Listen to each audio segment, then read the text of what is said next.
Welcome to What? That Old Queen, a candid and adult take on queer life quandaries at a certain age. So please listen at your own discretion. Presented by Bernie and Tommy, their views are their own and in no way reflect those of any service you may hear this program on. Now, let your ears be upstanding for the Old Queen.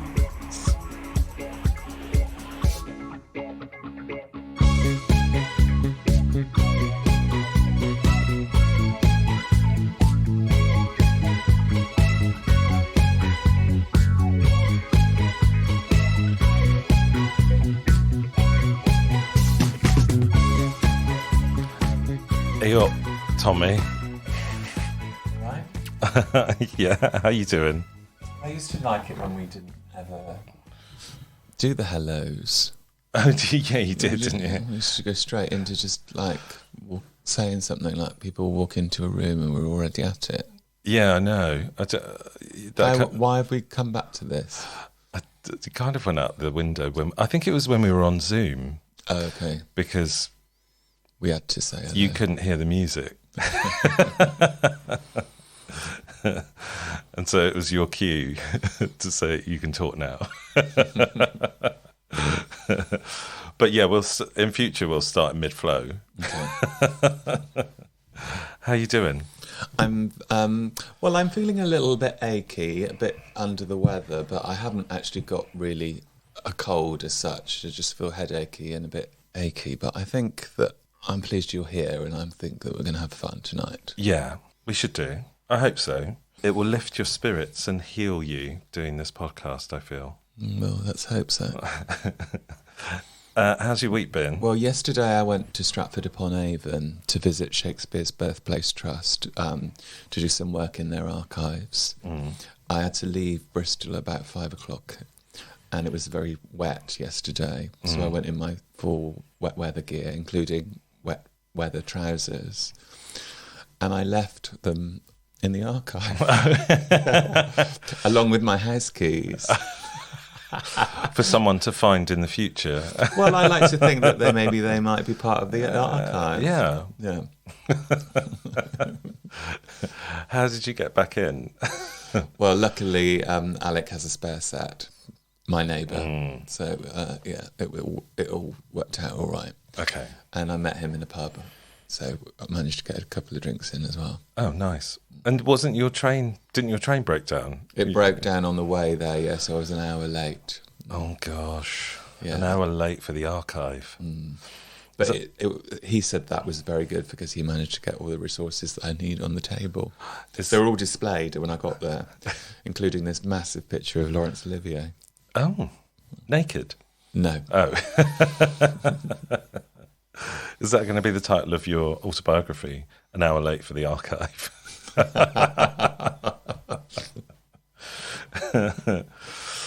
And we went to see Dickie Beau's show.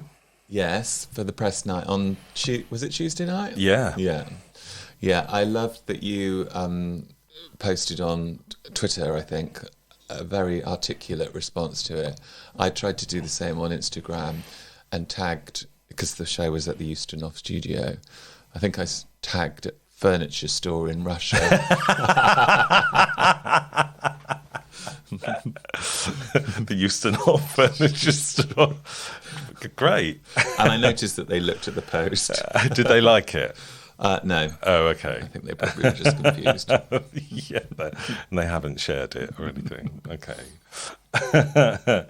But it was a beautiful show. Oh my God, it was so good. And if you can get to see it, go to see it, please. Because it's on now for at least another couple of weeks. Yeah, it's on until the 10th of December. So please go and see it because it is phenomenal. I think I'm going to go back because it's so layered. Yeah. You know, you don't... Yeah, I felt like I was missing things that I could go back and revisit. Yeah, totally. Kind of like a bit of a history of theatre. Told through the people that make it. And it's quite queer as well. Although the audience that we were in wasn't particularly queer. I mean, there was a few queers amongst them. But there was a lot of others. Yeah.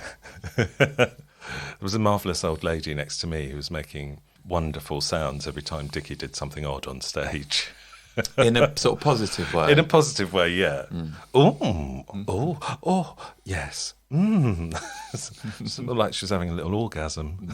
Well, she probably was. Well, Dickie spends most of the show with not very much on, and he's very fit, isn't he? Yeah, and gorgeous pants. Very clean and together. Quite big pants. Felt like they were 1950s kind of pants. Yeah, but they suited the show. Yeah. It's not the Chippendales, it's more highbrow, isn't it? Yeah, a bit more highbrow. Yeah. Did it make you feel like Christmas? No. No. Was I supposed to say yes? Are you feeling a little bit in a Christmassy mood? Not yet, no. No. I'm sorry if that ruins your next feature. It doesn't ruin my next feature because... Are you feeling Christmassy? I've started to feel...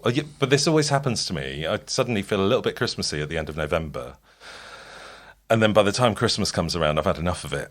So I think you can peak too soon with Christmas. But this is an amalgamation of a couple of articles. One of them mainly from the Shortlist, which is a website. And it's an article about things all straight people should know about being LGBTQIA+ at Christmas. Because I don't think they do. Because it can be quite a difficult time for queer people at Christmas, which we'll go into. But it's kind of, Christmas has been hijacked anyway from ancient midwinter festivals, which were a bit queer. Yeah, I think we've gone into this a couple of times. Yeah, in the article it says, if you're a fan of ancient history, you'll know that Christmas itself has a very queer backstory.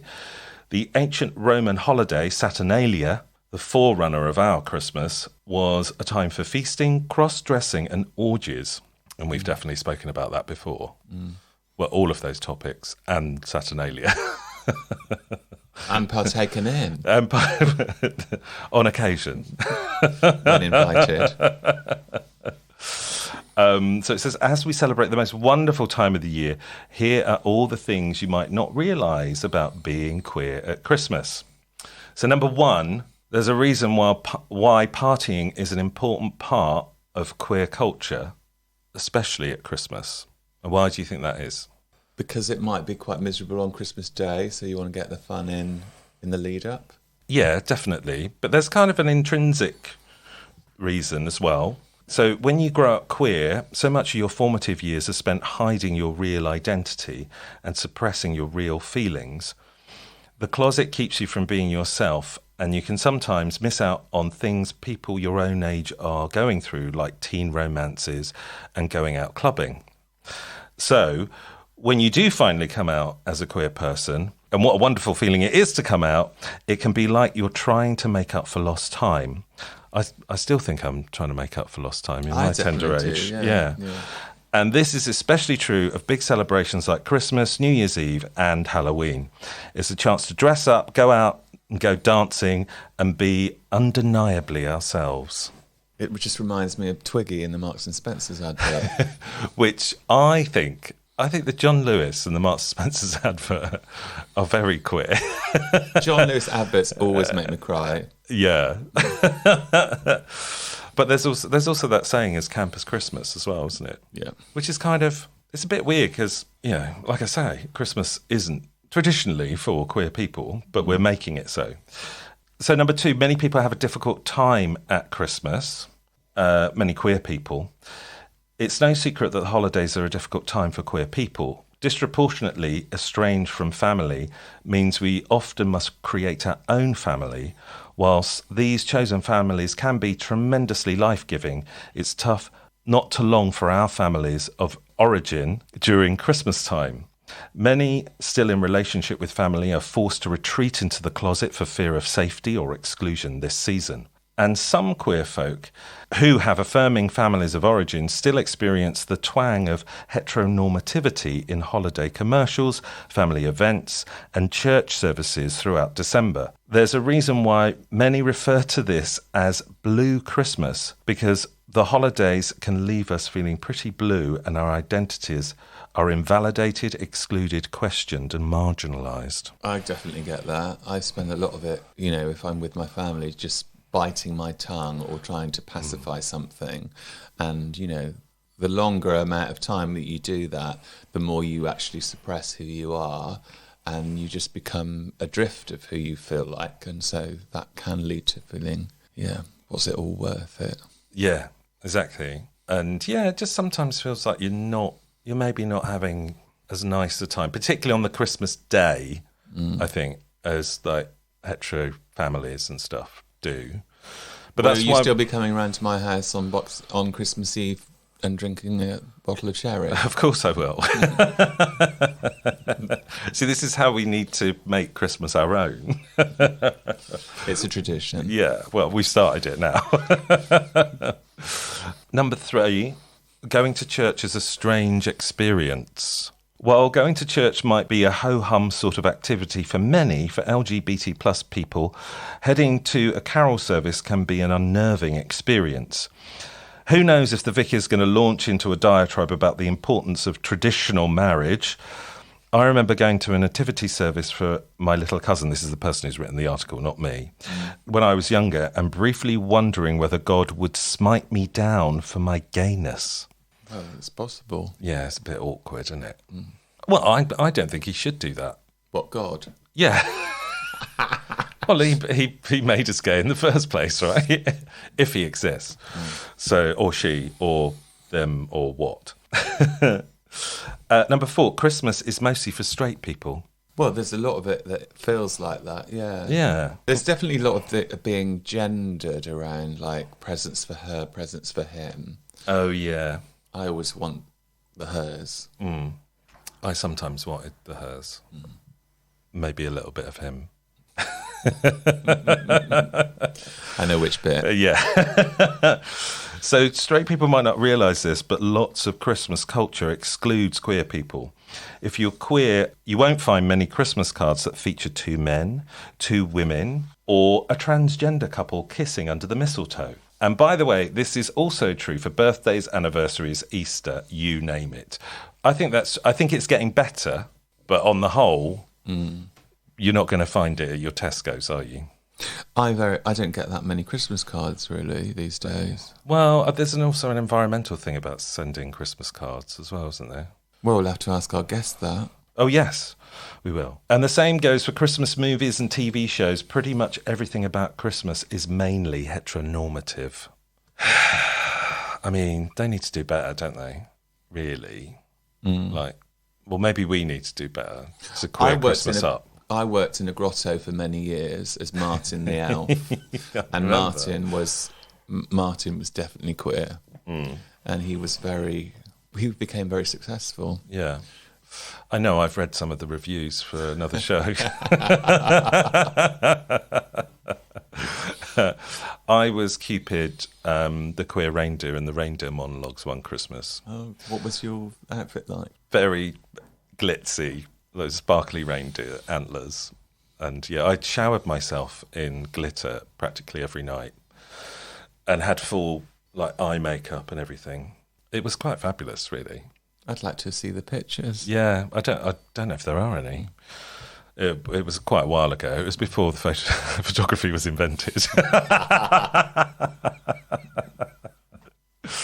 And number 6, and the final one, is sometimes you have to make your own family. Many queer people still face rejection from their families. So for them, going home at Christmas isn't really an option. Because of this, there's a tradition of forming much stronger friendship bonds with a queer community. In fact, you're making your own family. Gay culture is learning how to make family out of friends, which I think sometimes is a stronger bond and an easier bond. Because I think it's quite difficult. As much as your family loves you, they don't really understand what it's like for you to be you when you're queer. I think they don't understand anything about me, mine.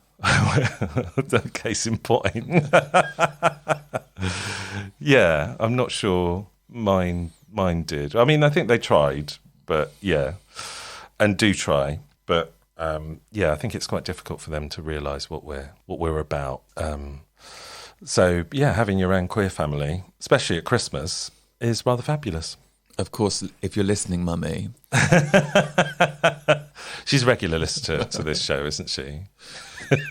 She should be, because she has a group of friends who they all work together with in the tobacco factory, which used to be like Imperial, so selling like the cigarettes.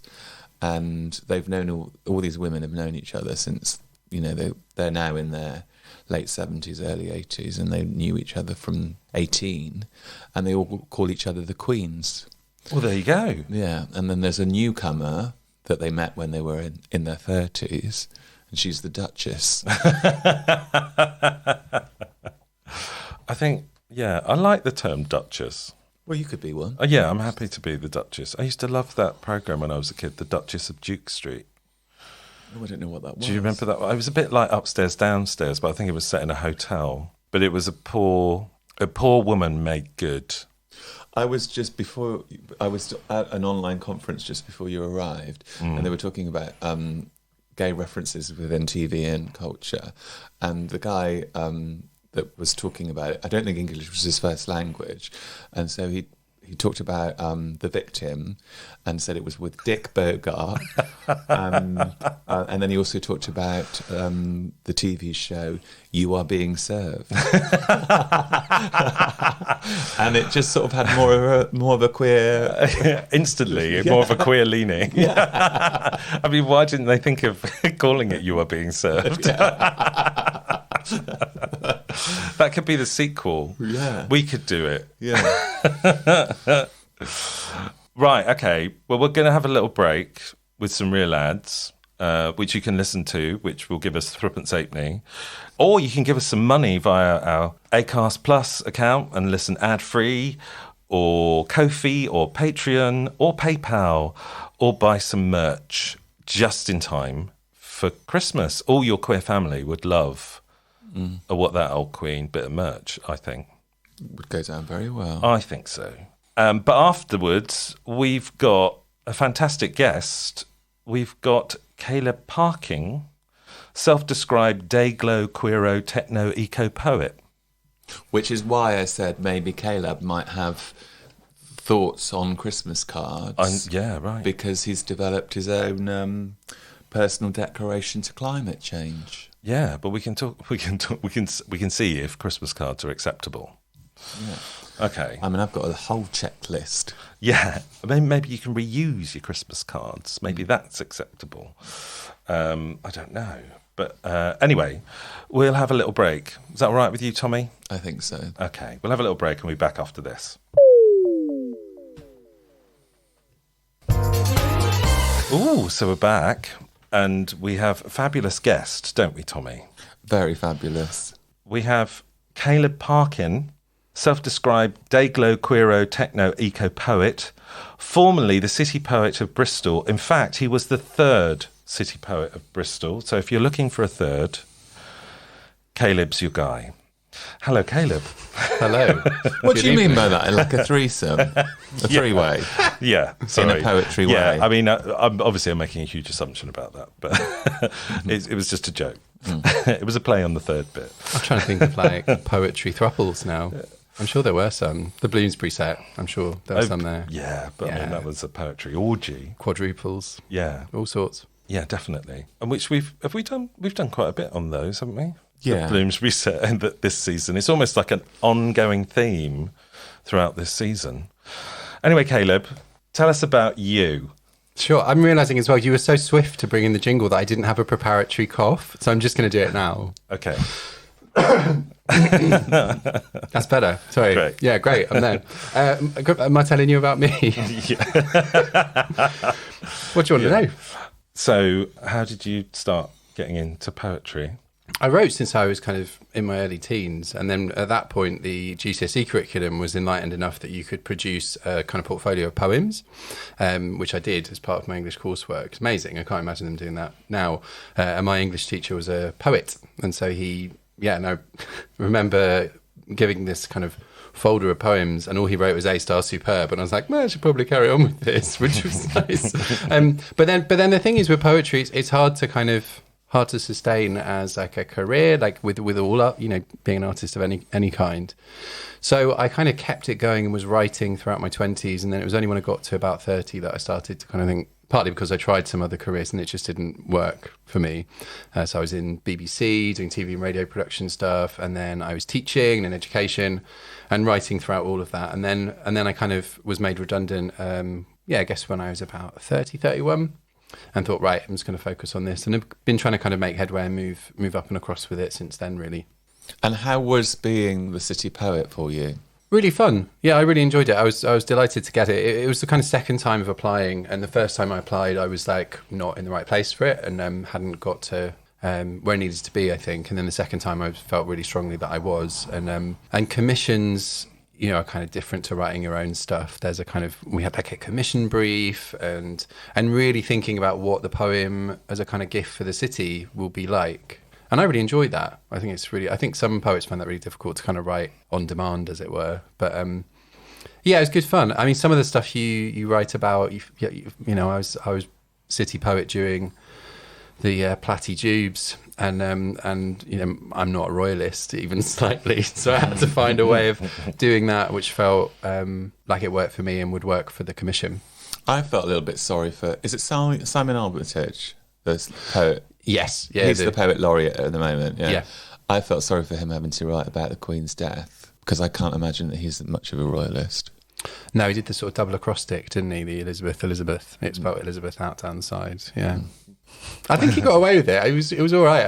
I thought it was okay, and I think that's the thing. If you're a public poet, you've got to sometimes write about things and find a way of doing so that feels okay for you and okay for the people they think it's for, I guess. I think when I'm writing, I quite like a little bit of a structure or a theme, or I actually find those parameters quite good in terms of actually inspiring me to write.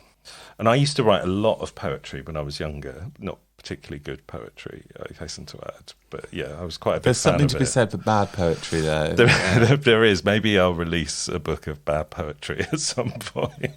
Bernie's bad poetry. So when you're not restricted by being the city poet, as you're not the city poet anymore, what kind of themes do you write about? I guess with the city poet, I kind of see it more as like creative constraints than restrictions, and I did enjoy all of them, maybe especially the difficult ones, like things like the Platinum Jubilee, or there was one I had to write about the Atlantic Charter. About the Atlantic Charter? It's this kind of big transatlantic naval agreement between the UK and the US, and I felt really ambivalent about it. Anyway, wrote something for that. But did that come from City Hall then, that brief? That one didn't. No, that was through a different route. Is it the Lord Lieutenant or Lord Lieutenant? I'm never sure how you say it. Of Bristol, who's the Queen's representative in the Southwest. Yes, I've met them. Yeah. Yeah. And then actually the event got cancelled because of COVID. So I wrote this piece and then never got performed because of COVID. But I was quite pleased with it. But when I'm not doing those, I guess like the more than human world, as I would call it, is a big theme of mine. Kind of eco-poetry and kind of queering eco-poetry is something that comes up a lot. The pamphlet I just published was kind of a lot about matriarchs, so my mum and my nan and my gran, and other matriarchs that were kind of around my family. Is that the one that's called Wasted Rainbow? No, so Wasted Rainbow was my first pamphlet, which is kind of out of print now. It's kind of I don't know what it is, like a legacy, it's a ghost. So that's Wasted Rainbow. There's a lot in there around Section 28 and going to school during that era of schooling. Oh, great. And then the next one was this. Is that why it's a wasted rainbow? Yeah. So that's an image from the end of one of the poems. There's two poems in there called "Why Are You Crying, Boy?" Part 1 and Part 2, and the second one, the last image is there's all these kind of confectionery packaging in the poem, and they arch away into a pale sky, a perfectly wasted rainbow. Is the last line, and it just felt like exactly the right image for the title. Yeah, it's very curious. It makes you want to dip in. Yeah, definitely. Have you ever thought, I'm doing a writing class at the moment, and we've just done some examples of books which are written in prose. Have you ever thought of doing that? How do you like a whole novel? I see. Like a whole novel. A poetic novel, or Yeah. Yeah, maybe. I think what I might look to doing. So I'm starting a PhD in January, which is around with this project called Renew at University of Exeter around biodiversity renewal, and I can see my work going in a kind of creative non-fiction or like poetic non-fiction kind of route, and then maybe some fiction that works with poetry. But I think poetry is a really good training ground to turn to like different forms. Yeah, because one of the reasons is the form is quite simple to read, and it's a little bit like reading text on your phone. So it's actually getting younger people into reading novels because they're in a verse form.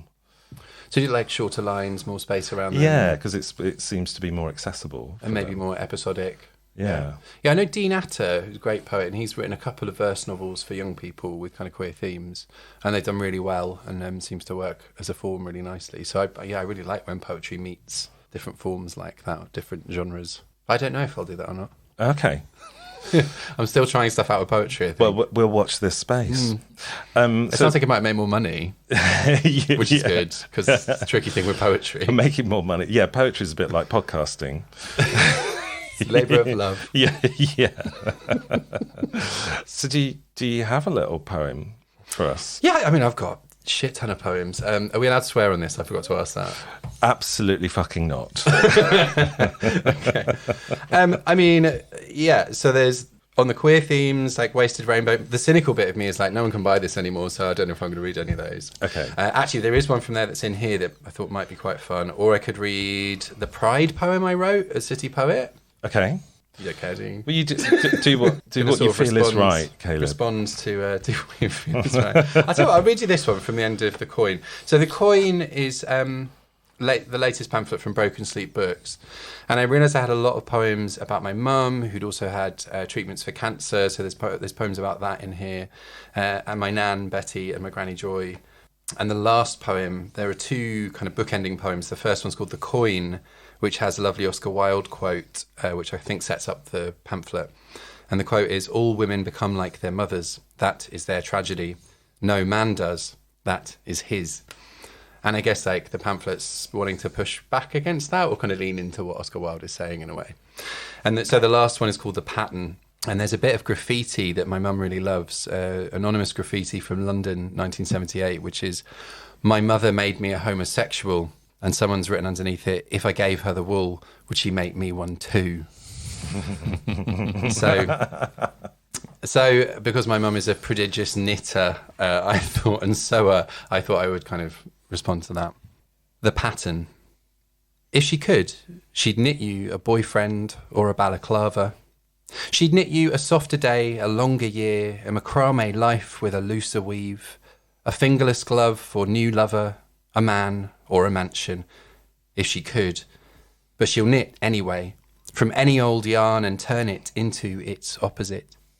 Through endless TV murders, those needles banish death, their clickety-clacketing wishes summoning cosy multiverses.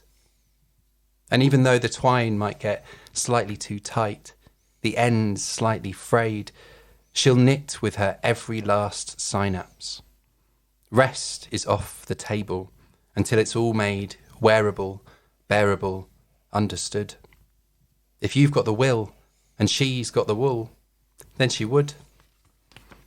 And that's about your mum? Yeah. That's amazing. And what does she think about that poem? I think she's all right with it. I mean, they're really celebratory poems. I did want the pamphlet to be like a monument to her while she's here, rather than, and with my granny and my nan, they're not around anymore, so they won't see that. But also when it's someone, like a parent, you also want to be honest because you're making art. And actually, if you're not being honest, I think that poem is honest. It's very warm, but also like the ends are slightly frayed and the twine gets a bit tight sometimes. And some of the other poems in the book, deal with some heavy stuff, but I think in a way they hope is fair. And also I think as a poet, like you're not always coming off as the best, as like a hero or something in them as well. So one time... As the writer? Yeah. I think that's really important. David Sedaris, him, he kind of says that, he wants to make sure that he comes off worse than the people he's criticising or taking the piss out of. And once when I read a poem, which is in Wasted Rainbow, about my granddad and kind of tricky relationship there, and I was like, and I sort of had a moment when I thought, like, that's your dad, back to my mum, it's like, it's kind of weird. And I said, what did you make of it? And she said, well, there was nothing there I didn't recognise, which I was like, okay, that's okay. So I kind of hoped with this, I was like, I hope there's nothing there, that you don't recognise, that it's trying to be fair and clear. Well, that's quite a sort of, like, I mean, I just do a show and always wait for feedback. And if someone said to me, well, there was nothing there that I didn't recognise, I'd be like, okay. It's kind of almost a bit like the lighting was very good. Yeah, that's kind of what. But that's kind of what your family does when you present them with work. I remember showing my mum a film that I made, and she was like, "Who's that woman? She's really good." And I was like, "Yes, she is."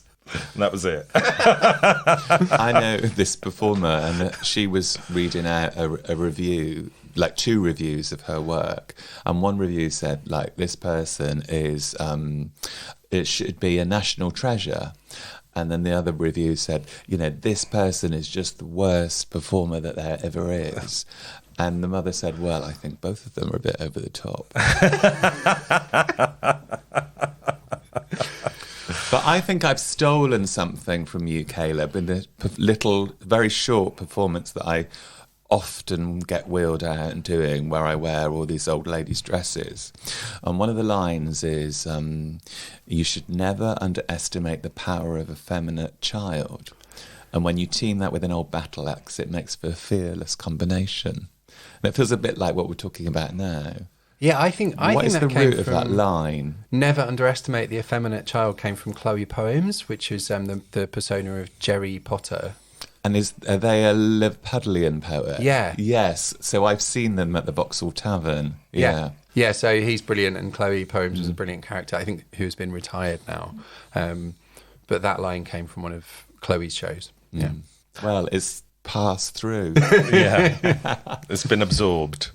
What is the fruiting body? What is the fruiting? So this fruiting body is the collection that was out last year in October. So it's my first full collection. So you have kind of pamphlets, which are shorter books, and then collections, which is a longer book of poems, usually about 60 plus pages. And this fruiting body was published with 9 Arches in October. Had a really fun book launch party down on the harbour. It's got an exquisite illustration on the front. Who did that? Jazz Ward did that. She does erotic collage, and I said, would you do a more than human erotic collage with fungi and bioluminescence and things? And she did a great job with it. I really love it. And a nice, is that like a lobster claw coming out of the back? There's like a lobster claw and some fungi. It's got a sort of little lettuce fascinator as well. Oh. Yeah. So we can put a link. And so I suppose a lot of that was around queering eco-poetry, because eco-poetry can be quite straight in all regards. So I wanted to kind of have some fun with pushing back against that. And have you presented your eco-poetry within a straight eco context? Yeah, definitely. I feel like what's good with eco-poetry now is it is starting to become much more intersectional. There's been a kind of homogenous idea of eco-poetry about this kind of reverence for the more than human world and a kind of sense of like reproductive futurity, to use kind of fancy terms, but of like it's all about saving the world for our children. Like, which a lot of queer people don't, and that's not our motivation. There are a lot of motivations for wanting to save the world and the more than human world, and they're not all just about that. But a lot of eco poetry, I think, still rests on that, and also in a kind of, I think, sometimes a bit of kind of dumb reverence about more than human, which also is sometimes it's trying to kill us and poison us, and sometimes it's gross. It's already super queer, like nature is incredibly queer, and I think pointing that out more often is really helpful. This idea of like ecological mandates, and as LGBT plus people, unnatural is something we hear quite a lot. I think you do growing up, it's unnatural. It's like, mate, do you want to see what's actually going on in nature? Look at those mushrooms. Right? Look at the mushrooms, what's going on with the orgies and the sex changes and the performances and the, Ménage à everyone and everything. And Ménage à everything's a good title, isn't it? But yeah, it's already incredibly queer. And I think so, I think pointing that out is important. I think, homosexuality is in over 2,000 species, I believe they found it. Yeah, homosexual partnerships and pairings. So there's a book called Biological Exuberance by a guy called Bruce Bagermill, which really kind of tried to kind of chart a lot of these queer behaviours, especially homosexual partnerships and pairings. You've got bonobos or Yes. all sorts. It's all going on out there. Bonobos, which apparently are the closest species of monkey to us. Oh, Bizarrely. yeah. It's like Yeah. wank as a handshake, basically. Yeah. That's their vibe. And I mean, that's almost queer culture in a nutshell, isn't it?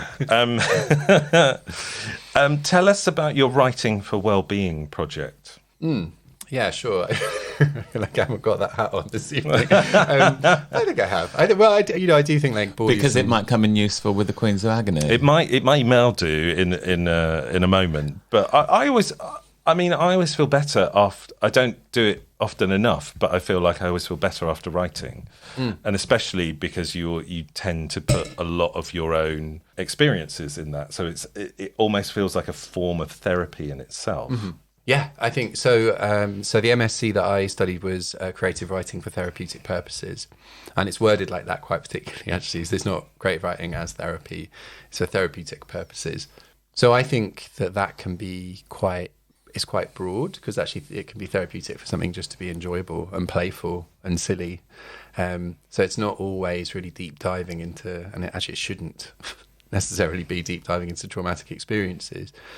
Yeah, so everything I do, including sessions that are intended for writing for craft and for developing your work, there's still an awareness of that kind of therapeutic aspect, because I've seen so many sessions where I've gone to sessions or been on courses where people have been excluded through a style of hosting them that actually it excludes people, and it can make people go back inside themselves, not want to share anything in a group context, I think, which is not the only context. So I think it underpins a lot of what I do, even when it's not explicitly therapeutic.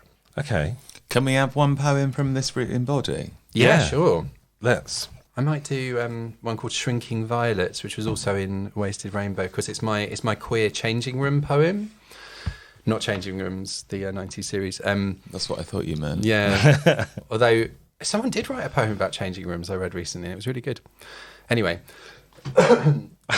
Another cough, excuse me. If you want to be a poet, you've got to get the cough right, I reckon. Right. That's what I've learned here. We have to practice drinking water on stage, because when you're given a poetry reading, drinking water is like the most terrifying silent moment that happens. Anyway, so this was in Wasted Rainbow, and I read this in a school recently. Actually, we were doing some sessions around gender and gendered language and poetry, which was interesting. And I had to give a couple of references. So there's this poem alludes to various things, including Charlie and the Chocolate Factory and Violet Beauregard, the one who eats the purple sweet and then expands and becomes spherical and purple. It alludes to Big Trouble in Little China.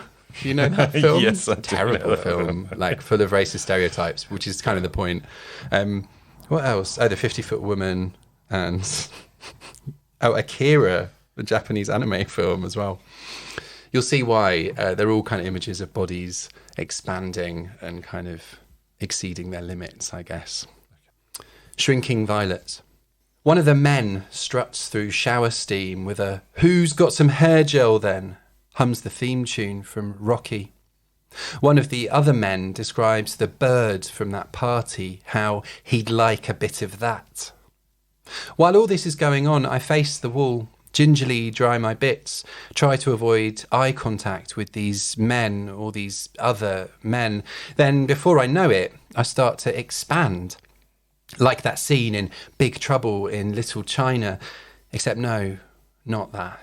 Maybe like Violet Beauregard in Charlie and the Chocolate Factory, and that's sexist, classist. I don't know. I'm just trying to explain, find that image. But the point is, I began to expand, not in proportion like the 50-foot woman, because I'm not, nor do I claim to be or identify as a woman of any scale, but I just began to fill the space. No buttons to ping because I'm already naked, except a 1980s wish you were here beach towel. I start to become spherical, disproportionate, my head, abdomen, limbs distending outwards, but not in a fat-shaming way. And I'm calm about this. Let it happen. The other men don't notice. They're all bouncing, striking poses. Don't register the slow-rising tide of my sauna-flushed skin, my hot air flesh balloon, which encroaches behind them. They don't even know, because now they're comparing careers, squaring up their voices. My body keeps Beauregarding, if I may, slow-mo exploding, like that scene from Akira, the Japanese anime film, except this isn't a comment on Japan, it's a comment on me, maybe, or at least these other men, I guess, or me in relation to them. But anyway, my Cumberland fingers start to touch the metal fixtures of the lockers. The sticky planet of my belly squidges on their backs. They turn, and their eyes begin to widen, pupils eclipsed by my unrelenting scale, my unyielding presence, my unruly second-on-second growth. Bernie, can you burst Caleb? He's Beauregarding. We've got like a loom in the corner. We can just kind of stretch him out. Is that what happens in I think that Charlie is, and the Chocolate yeah, that Factory? is what happens in Charlie and the Chocolate Factory. So yeah, I put a picture of Violet Beauregard on the slides I had, and put a picture of the scene from Big Trouble in Little China, and said it's a really awful racist film. That's why I'm mentioning it. And I guess there's that thing of like this voice that's correcting itself and always trying to be like, oh, I'm trying to say the right thing. And I think we've all had that experience of then being in a space where there's some men being fucking awful. Yeah. And, you know, with absolute impunity. Oh, yes. Oh, yeah. We've all been there. Yeah. That was amazing. So what's next? What's next? Starting the PhD is next Okay. in January. So yeah, and I'm working on a second collection at the moment. So I'm kind of doing a lot of swapping poems with other poets. And the second collection is thinking quite a lot about toxicity in various ways. So probably apt, having read that poem, which in its own way is dealing with toxicity and toxic behaviour. So yeah, so lots of toxicity poems at the moment. Okay. And if people want to find out more about you and your work, where can they find that? I'm on www.calebparkin.com is my website. I'm on Twitter, which is just at Caleb Parkin.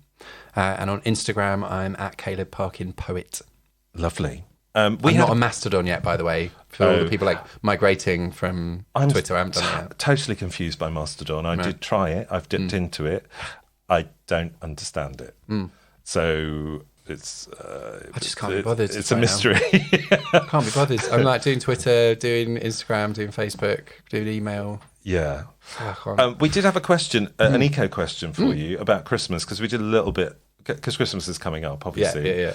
We did a little bit about how being queer is sometimes difficult at Christmas at the top of the show.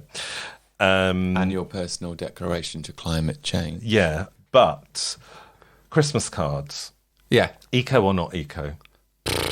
I mean, you know, it depends. If they're covered in non-biodegradable glitter and whatever else, I would generally say not massively, but you could always recycle them. Also, right, little rant about this and various other things. I get really pissed off with the kind of things when we're all being made to feel guilty for sending Christmas cards, like charity Christmas cards on 100% recycled paper, and meanwhile your Bezoses and your whoever, you know, and like Musk, who just bought Twitter on a whim, and whoever else are literally destroying the planet. Yep. And we're all kind of being, you know, like, and I honestly think sometimes it's a distraction from taking down capitalism. Yeah, totally. I think it needs to be top down rather than bottom up. Right? Well, yeah, indeed. Merry Christmas. Yeah, definitely. And I think that's the case with lots of environmental conversations. You know, this thing, I try and like take one flight a year, and there's this thing, as soon as you mention you're interested in the environment, you have to be squeaky clean and completely spotless. And I think that's absolute nonsense. Like we can try, we can do our best. I still eat meat sometimes because I enjoy it. Yeah. I might be interested in environmentalism. I'm also interested in pleasure. Yes. I'm trying to balance the two. Yeah. And I also don't have children. You know? I think that in this room, we're pretty eco. Do you know what I mean?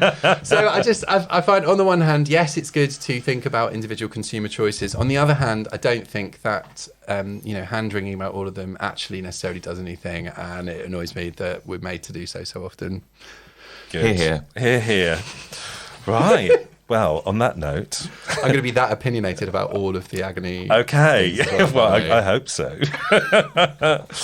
So, shall I refresh the glasses? Yeah, let's refresh the glasses, and we'll have a little gong bath, and we'll do some Queens of Agony. Refresh them like that. Yeah, you've just short-circuited the mixing desk. So you ready for this, Caleb? I'm ready. Well, this actually, Tommy, this first one is quite a personal one about you. Oh, you didn't get my letter then? What to say not to include this? Is that restraining order? So, dear old Queens and Caleb, because I don't think you're quite there yet. Last night, after listening to your podcast, I had a dream where I was Tommy and was going through a painful breakup with the Canadian drag queen Brooklyn Heights. It involved me, Tommy, going to a cinema that looked like the Barbican Theatre and watching some live ballet performances. Also lovely, except I, Tommy, was trying to find Brooke in the ticket office and ended up missing the performance and making things much worse. Anyway, I was wondering if you have ever had any dreams where you were assuming someone else's personality or role. I've heard this is a terrifying kink known as spiral story. I'm not sure this is appropriate for the podcast as it's a bit scary. Spiral story, what does that mean? I don't, where but people assume somebody else's identity. Within a dream context? Well, I mean, within a story or or maybe like a role play, I think. I watched a Philip K. Dick's Electric Dreams episode where someone sort of ended up doing that and then they couldn't get out of the other person's identity. But I don't know if we're talking about in dreams or in TV shows. Well, let's just stick to dreams for the time being, shall we? So, it didn't say whether it was the Barbican in Plymouth or London. That's quite a significant detail. I think. I'm assuming London. Well, you shouldn't assume. That's the problem with this country. It's all London-centric.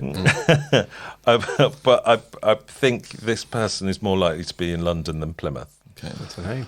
I mean, the Barbican, I don't think has its funding now, isn't it? Maybe the Plymouth one has got it. Well, maybe it'll be Plymouth in the future. Yeah, maybe in the future. I mean, I have done a lot of gigs in the Barbican Plymouth. Okay. Oh, so maybe it was the Barbican Plymouth. But do they have ballet there? Not that I'm aware of. No. Okay. So I think it might be London. But the dressing room is sort of brown tiles, very 1970s. Okay. So, I mean, what do you think about that dream? What's the question? You're tired. Well, so the question is... It's not necessarily a problem. It's just like, have you ever dreamt that you've been someone else? Have you assumed someone else's personality or role in a dream? I don't know. I don't think so. But I'm going to pay more attention. I'm not... This will sound really weird, but that's dream conversations. I'm never like... I don't know if I'm always kind of thinking about or aware of like who I am in a dream. Stuff's just happening. Yeah. I've been multiple people in a dream. Ooh. So, and that happens quite often because I feel like when you're in a dream state, it's almost like you're in a different dimension. So you're kind of, sometimes you're observing and sometimes you are that person and sometimes you're the other person. And that's how you observe it. And it's almost like there's no, although there is a linear story to it, you're not observing it in a normal linear way. So like a multi-narrator dreamscape vibe. Whoa. Yeah, I've jumped into different people in dreams multiple times in many dreams. Don't think I've ever jumped into you though, Tommy. I can't recommend it. But I quite love the fact that people are listening to the podcast and then dreaming about you. Well, you, obviously not dreaming about me, or dreaming that they are you. Yeah, tell me what it's like. Would you ever date Brooklyn Heights? I don't know which one that is. No, I don't know. It's the Canadian one. I didn't watch the Canadian They're very series. pretty. Well, As a man and, as a drag queen. Should I Google a picture and you can decide? Because then we can decide on the veracity of the dream based on whether you would or wouldn't yes, date. please. I don't think I've dreamt that I'm another person. I remember clearly a dream when I was on the telephone in a payphone to Jerry Halliwell. Oh, yeah. What was the other dream? Were you telling her not to release that single? It's too late for that. Because wasn't that part of the video for her very first one where she was in a phone box? Oh, yeah. Look at me. Yeah. So I think it might have been inspired by that. Look at me. Look at me. I had this very good dream once when I was observing a news reporter that were outside number 10 Downing Street, and they kept saying this thing about like the disgraced Tory MP. They kept going on about it, and then they said, we are unable to mention his name right now. However, we are able to sing it. And I can't remember who it was, but they sung the disgraced Tory MP's name. Was that in the dream or was it in real life? It was in the dream. It was in the dream. But I did wake up laughing to myself. But I kind very of long song these days, wouldn't it? It's take ages. I quite like that idea that you can't, like, it's libelous to speak their name but not to sing it. That's brilliant. Yeah. Maybe that's happening in a parallel universe somewhere. How are we doing on Brooklyn Heights? Yeah, good. Caleb? Do you want to see Brooklyn Heights like out of drag and in drag? If that's possible. Yeah. But I don't know. I mean, this is a nice one with some cats. Oh, yeah. Yeah, that's Brooklyn Heights. And then in Brooklyn Heights, like very glam. Yeah, beautiful. Yeah, gorgeous. Not really your kind of drag. No. So, Yeah. what do we think about Brooklyn Heights? Is that I didn't think feed that was into part of the question, really. No, I don't think it was. But Gone off topic. would you be dating Brooklyn Heights after seeing the pictures? Do you think, or not? No, I think it's definitely a dream. It's definitely a dream. in the Plymouth Barbican? But what do we think about these spiral stories, like as a kink? It's a kink. Can I see it? Can I see the thing? I want to see that written down. Yeah. It also reminded me a little bit of Dickie Beau's show. Yes. Sort of embodying somebody else, and you know, one of the, who is that very famous actor? Ian McKellen. Ian McKellen going, oh, and I'm in your body. Oh, Yeah. and what a beautiful body it is. But that's also quite a shamanistic kind of trip, but where you inhabit either another being or an animal's body. I'd love to have a tail. I also would like to have a tail. I think We're talking like prehensile, obviously. yeah, it needs You to do be stuff with the tail. You can do stuff with Yeah. the tail, and you can wag when you like people. So it's sort of a bit monkey, a bit dog. Yeah, Yeah. I quite like mine to be quite big. Was yours a horse tail? I'd like mine to be big and bushy. Yeah. I'm thinking kind of lemur or something like that, like one of those. It sounds like yours is more of a dog tail. Yeah, or a squirrel, Oh, yeah, they're pretty cool. They're expressive. but it would be massive. Like, yeah, okay, yeah. I'm 6'2", so And they twitch them and stuff, don't they? Do all sorts with it their would tails. take up. Yeah, and if they fluff as they scamper along. Yeah, yeah. If you were to become anyone else, who would you become, Caleb? Who would you jump In a spiral into? story. It's almost like quantum leaping, isn't it? Yeah. Oh boy. Yeah. Yeah. That's how Ziggy. Is it Ziggy, the little computer on Quantum Leap? Ziggy was the And he'd be like, "Come on, Ziggy," and be hitting a little calculator. the thing. person back at the ranch, as it were. Oh yeah, okay. And then, there was a little handheld machine that never worked, wasn't it? And then at the end of the episode, he'd just appear in some new body. Yeah. Love that show. And That it's coming spiral back. story. It's coming back. Is it? Yeah. It kind of is a spiral story, I would imagine. But yeah, anyone you want to quantum leap into? Oh, that's a huge question. Well, you What don't have to happens stay there. What happens to them while you're there? You don't want to have to stay as them. You Right. don't have to stay as that. They're going to be in the waiting room back in the quantum leap. That's good, because I was like, thinking of who's like really cool that I'd love to kind of have, be in their life for a bit. But then I'd be worried about where they were. You just like squish them to the back of their consciousness, and then they're going, help. I would quite like. I think I would quite like to quantum leap into the younger version of myself, knowing what I know now, That can be arranged. and have a whale of a time. I thought you were going to say I'm a wank. Just for one night, like one Saturday night in the 90s, I'd quantum leap back into myself. Do you think everyone would be like, oh, he's so wise. He's so wise tonight. Oh, good God, I wouldn't be wise. I'd be having a whale of a time. I'd be having much more fun than I was in the 90s. What's got into him? Yeah, I'll be like, you're dumped. Okay. I'm trying to think like who I'd want to like be I'd want to spiral story. Maybe like someone who's the most mysterious and I've no idea what their life is like. Do you know what I mean? But that also might be quite terrifying. Yeah. They'd expect you to know passwords and stuff like that. I don't know. But that's the whole, jeopardy of Quantum Leap, isn't it? I guess. I don't even know my own passwords. That's the jeopardy of life in the 21st century. Okay. Maybe the now King Charles or something like that, so I could just really mess with shit. Oh, do you know what I mean? Yeah. Be like, not someone who's got he's got a bit of real power, but just to really, I just try and take down the monarchy by being Charles for a day. How long I get? A day? Well, you can have longer if you want, but I was just saying. I think in a week I could potentially take down the monarchy. Yeah, okay. So some say this has already happened. I'd like to be the Prime Minister for a few days or for a month so that I can... Oh, no, she did that already. Trusted that. You could be Donald Trump. You could just destroy him. Yeah, could you? Like you just destroy he's yourself. destroying himself, but it doesn't seem to work. maybe. No. Yeah, I don't know if you could even do that with him. Yeah, but maybe the rules of time would apply. It'll just split off into a separate universe. Who knows? Anyway, The Trumpiverse. Getting too deep. The Trumpiverse. I don't want to be in the Trumpverse. No. Okay, shall we move on? I think we've resolved. I think we've resolved the Yeah. spiral story. It spiraled out of control there for a moment.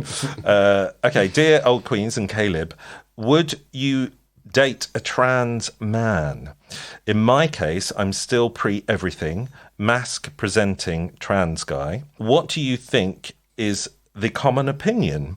Personally, I'm asexual, so I'm not searching for anybody, but I'm wondering if a gay man would ever be attracted to me. Of course they would. Yeah. No question. I mean, I'm not dating anyone. I'm an old married, but like hypothetically, yeah. It's a very cheesy answer, but it would depend on that person and if they were attractive and delightful and whatever else. I would have thought. Yeah, totally. I think if you're an enlightened queer person in the 21st century, I think you would accept someone for however they present and who they were. I don't think there would be, but I would imagine there are some sections of the gay community that might not, but you should perhaps steer clear of them. I think. What do you think, Tommy? Yeah, I would totally date someone like that and would probably enjoy it because I think that they would be someone that would understand nuances of gender and sexuality in a way that would be quite interesting. And I think that we would get on well. I think it does bring into. I think my opinion has definitely changed because I think that the me that came out in the 90s would probably not feel the same way as I do now. But actually, now I think I could find someone who was trans and presenting as male attractive. No, I think, I would agree with that. And to be totally honest, I think my thinking and view on all of the kind of trans conversation and like knowing more trans people, for which I'm really, really appreciative, just like being in a city and having the kind of wider networks that I do.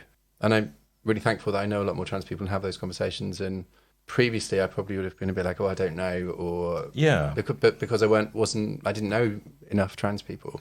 Yeah, I think when I was younger that would have been a different answer, but I think now I definitely would. Yeah, I find people that use butchness and femininity attractive. Yeah. I guess we're kind of evolving in a way where it is more about the person rather than what they present. And actually that maybe calls into question the whole sexuality thing to a certain degree.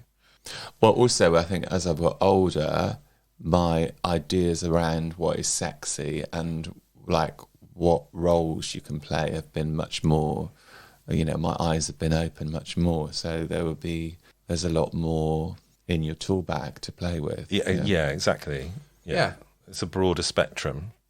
Yeah, and I think actually people who are genderful, I like the term genderful, and kind of more aware of how we do gender day to day, and like trans people potentially much more aware of that. too, and like a transmasc person may well be more so. And yeah, and I think similarly, I feel like my parameters of like all of this have changed and shifted as I've gone like through my 30s and in a long-term partnership.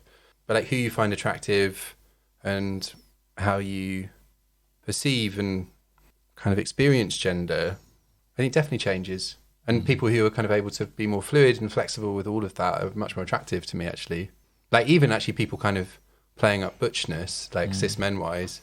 Yeah, I think I only find like butchness attractive if it's worn really lightly and camply. Do you know what I mean? Like I think it's kind of, I kind of can find it attractive. Like if it's kind of done knowingly, or if there's some element of performance around it.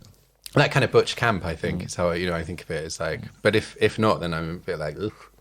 Yeah. Lack of awareness of that is really unattractive. Yeah. So the whole interesting, genderful, lovely. That in I May Destroy You, there was a really good plot line, kind of subplot line there about one of the characters meeting someone who then it turned out was transmasculine and a trans man, and it was really nicely resolved in that they kind of kept seeing each other and it was all very lovely. And I thought it was really good to see that presented. It was an amazing show anyway. But yeah, I think they did it in the recent Tales of the City as well. It's interesting. It's a very interesting question, and I'm hoping that people will be as enlightened as us around the table. Trying to be. Let's move on. Okay, this one's quite a long letter, Tommy. Okay. Dear old Queens and Caleb, should I say something or just never mention it at all? Say something. You don't know the story yet. So, a very good straight friend. Caleb's taking his top off. It's getting hot in here. It's the jumper. It's all this talk of sex, sexually charged Queens of Agony today. A very good straight friend recently gave me his old iPad when he got a new one. This is a guy I've been close friends with for over a decade. We've shared beds, we've travelled together, camped, danced and cuddled while on Molly. I'd be lying if I hadn't a few times lusted after him. He's straight, but not close-minded. He's just not attracted or turned on by men. We've shared just about everything with one another and trust one another enormously. Anyway, I turned the iPad on and he hadn't wiped it. There are dick pics. Quite a few. Clearly him. I'm guessing ones he sent to his girlfriend or past partners. After so many years of being curious, I did look at them. I was turned on and then felt guilty for looking.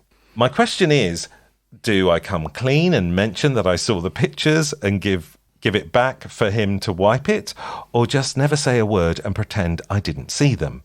If it were you, would you rather your best friend told you, or would you be embarrassed and uncomfortable / feel violated that they had seen them? Oh God, dilemma. I've got like a little angel helpful. I just want to say I'm not with my like therapeutic or any, that's not the hat I'm wearing right now. Okay. And I've got like a little angel helpful one, and then I've got a little devil like voice. Okay, on my other we're shoulder. happy for multiple opinions. I think. So my little angel voice is well, I don't know. There's something a bit in between as well. It's like, why is he giving you the iPad with the pictures on and not wiped it? And there's a little bit of me that thinks maybe there's a kind of a subconscious wish to find the dick pics, possibly. Otherwise, why would you give a device that you hadn't wiped and that had stuff like that on it? Because he would have known those were there. Yeah, you'd wipe So I'm a it. bit like, what's that about? Is it formative? Is it kind of a bit of, it's kind of some attraction there, which there may be. But I would probably be inclined just to delete them, and then there's not really any point mentioning it. I mean, different to delete them to then keep them for your own amusement. But then there's the little devil voice that's just like, or keep some of them, see if you ever fall out and use them as blackmail. No, don't do that. I wasn't expecting him to say that. Sorry.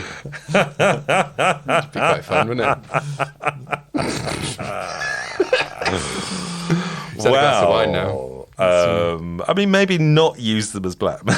No, that is not my serious suggestion. But you could keep them and to peruse at your leisure. What do you think, Tommy? I think delete them and say something. A double whammy. I would just say, it was so funny to see your dick, because I've always wondered what it looked like. That's a great approach. Actually, that's a bit of radical honesty about it would actually be quite like. But also, that's quite a charming way to say it as well, and making it not that embarrassing. Yeah, it shouldn't be embarrassing, really. And that should be like a one-to-one exchange and not in a large group context as well. Probably not with family gathering. Or on a podcast. Probably not with his girlfriend. Maybe not, no. But it sounds like this guy's quite open to stuff anyway. So I'm wondering if Caleb, you're hitting the nail on the head with he's done this on purpose. I don't know, but there could be. Sometimes when people do things like that and say, "Oh, I didn't realise," they're like, or they maybe didn't consciously realise, but they might have subconsciously, or it's maybe a bit of exhibitionism, or kind of because I think that stuff's on there. It doesn't actually say what the dick pics were like. No, well, he seemed to like them. I think it seemed to be approved. Yeah, he's definitely approved of them. I don't know what I'd do in that situation. I quite like Tommy's answer, but I don't know whether I would do. I might say something. I think I would say something and say, "Did you know there were still pictures on your iPads?" Maybe that's a kind of combo approach. Do you aware that they were on there? And then it'd probably be like, oh dear, or yes, I did. And then then you'll know one way or the other. But I think that's a very charming approach to it, and then move on from there. Yeah.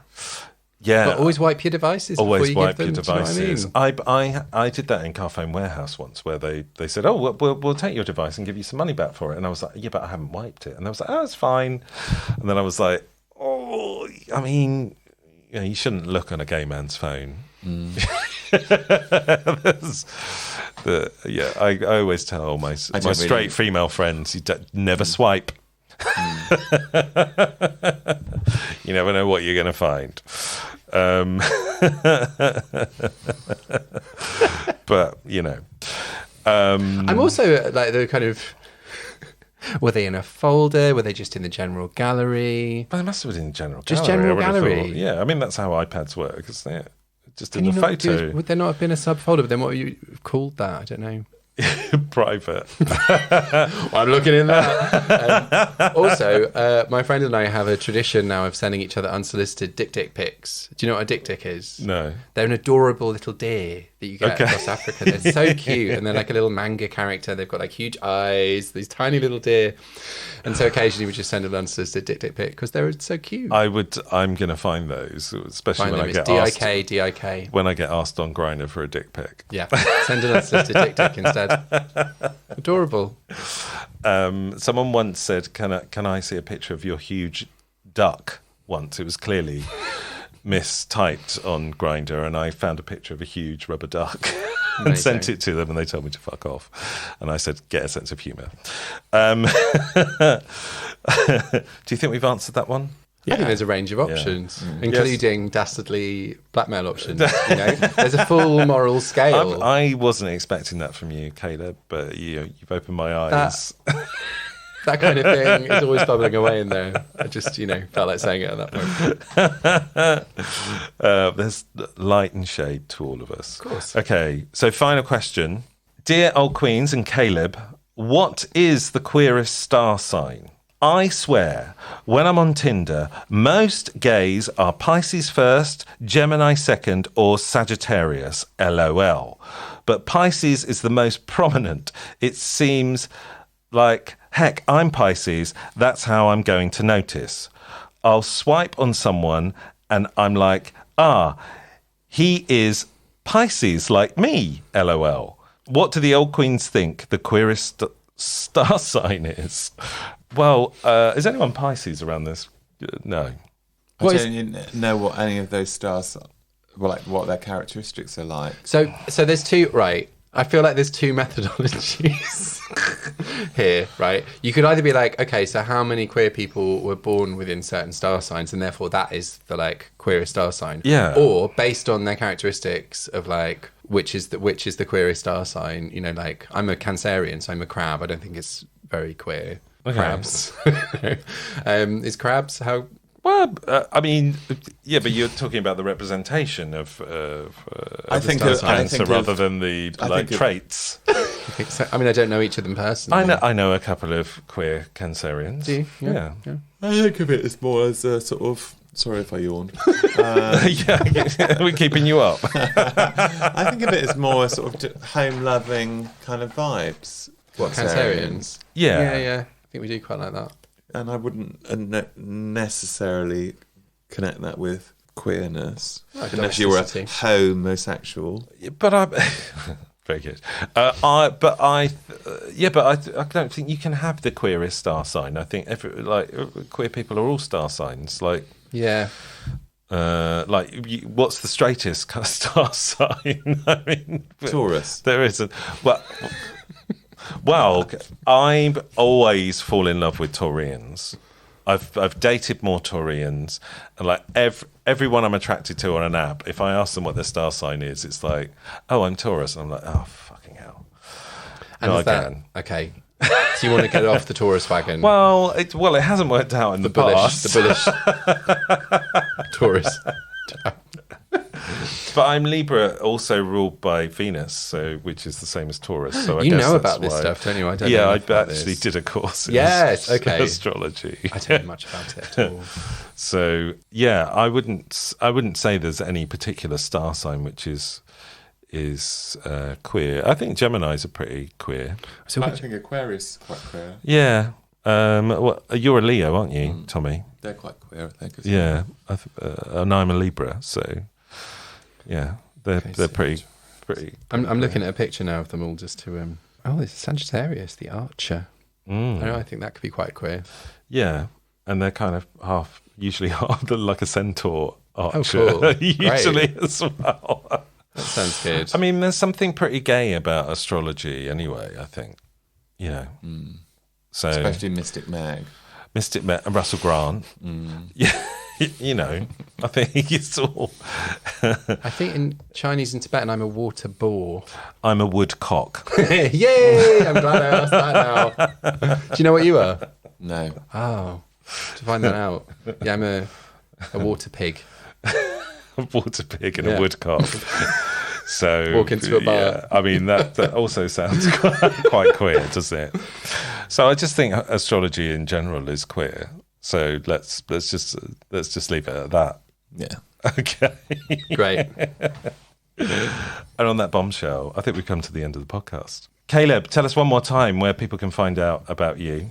My website's calebparkin.com, and then Twitter, for how long, who knows, on Twitter, till it, gets burned to the ground, at Caleb Parkin, and then Instagram is at Caleb Parkin Poet.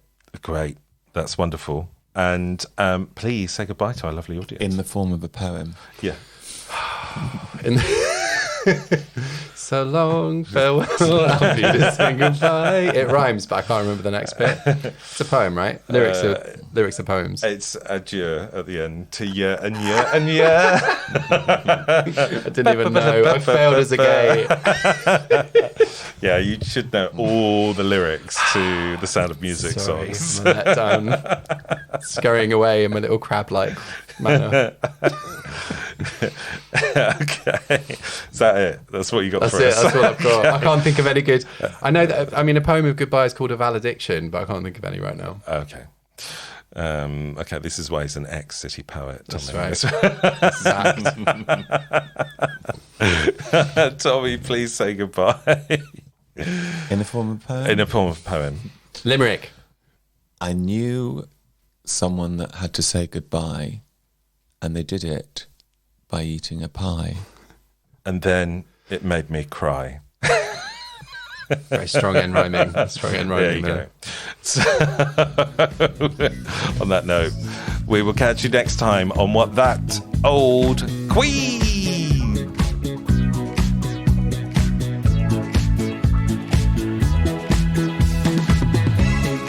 You have been listening to What? That Old Queen? Written and presented by Tom Marshman and Bernie Hodges. The show was produced by Bernie Hodges for Hodge Podcasting in 2022.